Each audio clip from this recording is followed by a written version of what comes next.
Bye-bye. Still some tickets available at the Theatre Royal. You don't? And welcome back to the candidates debate at the Town Hall Theatre. Thank you very much. And next question is going to come from the audience, from Michael Collivan. Michael, you have a question for us? Hello, Ian. Yeah. Is the bank bailout contract binding if the government entered into an agreement based on false information supplied by the banks? If elected, what do you propose to do about it? And if it was false information, as I say, is the contract binding? Where would you like that question to go first, Michael? I think John Deasy. Thanks, Michael. Whether it's false information or not, I believe it has to be renegotiated. I don't think we're in a situation where we can sustain the losses we've incurred as a country. I think basic math will prove to anyone who looks at this that with a 6% rate, for argument's sake, if you say it's €100 billion in debt, with a growth rate of 3–4%, it simply can't be sustained. I don't believe any new government has any alternative but to go back to the IMF, to the European Commission, and make that case. And I actually think that through Europe now, finance ministers from all the different countries are beginning to believe that that is the case. The risk of defaulting is rising as time goes on, and that is the reality. So to answer your question, there is no alternative here but to go back to Europe and actually renegotiate this. Okay, who'd like to come in next on that? Justin? Yeah, okay, so what I'd like to say, first of all, I'd like to say one of the questions that people have in this election is what power do independents have? What differences? And what we're seeing here actually is the huge power that independents can have, because they are making a real difference on the biggest single issue that faces this country today, and that is the bank bailout. Now, the last time that I looked at my passport, it had a harp on the front of it, not a bank logo. You and me are not responsible for the gambling debts of Anglo-Irish Bank and of the French and the German banks. And the only solution to this problem, and with respect, if we're bankrupt at 6%, we're still bankrupt at 3%. In our IMF plan, we've projected a growth figure of 2.75%, which is less than 3%, and everybody agrees that that is already overly optimistic. So you can play with the 6 or 3% all you want, we are still bankrupt. So the reason that I am running as an independent is to give Fine Gael and Labour a spine. It's so that they can go to Europe and say that we have no money, we are bankrupt, we are not paying for the gambling debts of French and German banks, we can pay you nothing, zero. And then we enter a negotiation, and instead of 4 million Irish people shouldering the burden of the European financial system, it should be spread instead across 400 million Europeans. Okay, thank you, Justin. Tom Higgins, you want to come in on this? Yeah, I'd just like to say in November 2008, things were going down the tubes at that stage, and Brian Lenihan gave a guarantee of 440 billion to cover both our bank debt and our sovereign debt. He covered, what he should have done at that stage was just covered the depositors in all the various banks and future debt. He should not have covered the bondholders, the subordinate bondholders, or even the shareholders. The shareholders and the bondholders were both gambling on the exchange, and they should have all suffered like everyone else. As regards the bailout, when Mr. Chopra arrived in town recently, or in the last while, there was a photograph on the paper of Mr. Chopra going into government buildings, and on another side was a vagabond, I suppose, down and out, and he had his hand out looking for money off him. And I think it just surmised what we're going through. We've lost our sovereignty. We're absolutely getting screwed with the interest rate at around 5.8%. I think the Germans and the French are trying to punish us so that we won't make these mistakes again.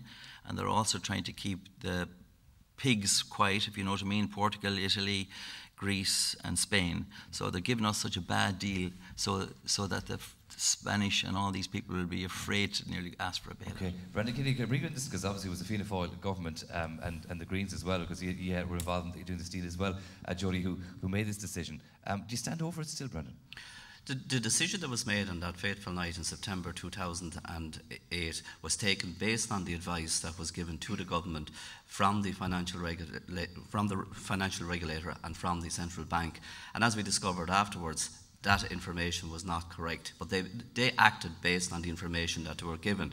Now, if they hadn't done that, if they hadn't issued a guarantee at that time, the banks would have collapsed within days, and I think everybody realises now that at this stage. That would have meant people would not have had access to their salaries, their savings, the ATM machines would have dried up, so we couldn't allow that situation to go ahead. Not guaranteeing the bondholders at that stage. Legally, the bondholders and the deposit holders ranked the same. So if we weren't going to guarantee the bondholders, we couldn't guarantee the depositors, and both of them would have suffered. And the depositors were pension schemes, there were people's savings, etc. So we could not allow that to happen, and that is why we had to make the decision. In relation to renegotiation, that's what the question was about. The 5% rate that we're paying interest on, that wasn't something that was suddenly just dreamed up for Ireland. That rate was in place with the EU and IMF from the previous May. And that is the rate of interest that we had to sign up to, because that was already there. It was better than going to the markets where we were paying 8 or 9%. Now, having said that, I do believe we have to go back and renegotiate it. And I think everybody accepts at this stage that Ireland cannot do that unilaterally.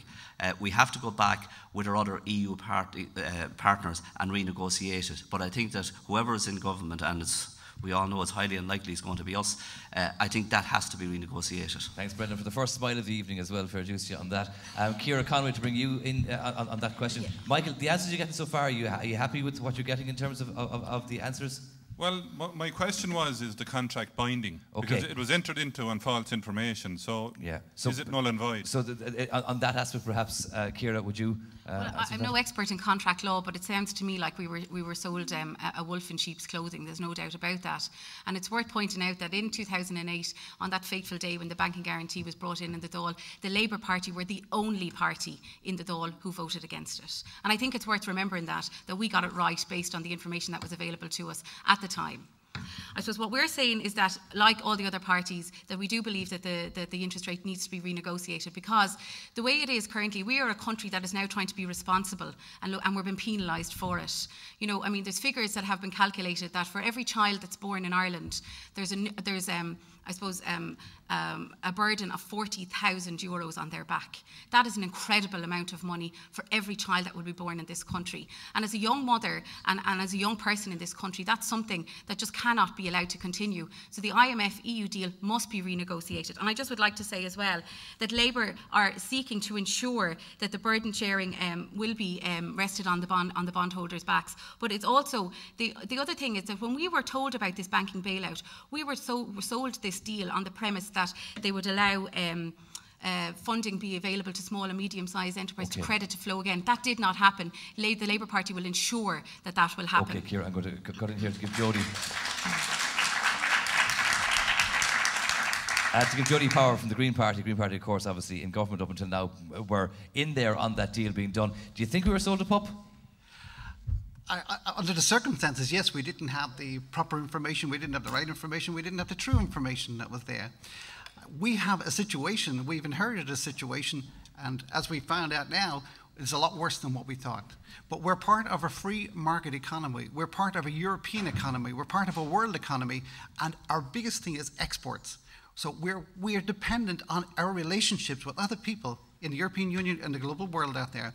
If we can't honour our debt, okay, we have a serious problem going forward in bringing economy and bringing money, bringing investment back into this country again. So I think it's very important that we get to deal with it, but we renegotiate it. We definitely have to renegotiate it, do that, to get the best deal possible. Justin, do you come back in on that? Yeah, sure. It is completely disingenuous for the other parties to stand up here and say that they want to burn the bondholders and they think they can renegotiate the deals. The greatest mistake that was made was not the signing of that deal on that fateful night in 2008. Okay, that had to be done. That is correct. The biggest mistake was that there was 2 years after that to introduce a bank resolution scheme, and it wasn't done, and neither Labour nor Fine Gael said anything about introducing it, and that's actually what has sold us down the river. Okay, John Deasy, final word on this before we go to a break. Yeah, on top of renegotiation of the entire package, there are 17 billion in unguaranteed senior debt that can be renegotiated, and there's 7 billion in subordinated debt as well. So any incoming government outside of dealing with the IMF, EU, they're going to have to actually deal with that and try and get a discount of 50% on that collective 24 billion. Okay, thank you very much for that. When we come back, we're going to have questions on the Irish language and also on the universal social charge. Do please keep it here.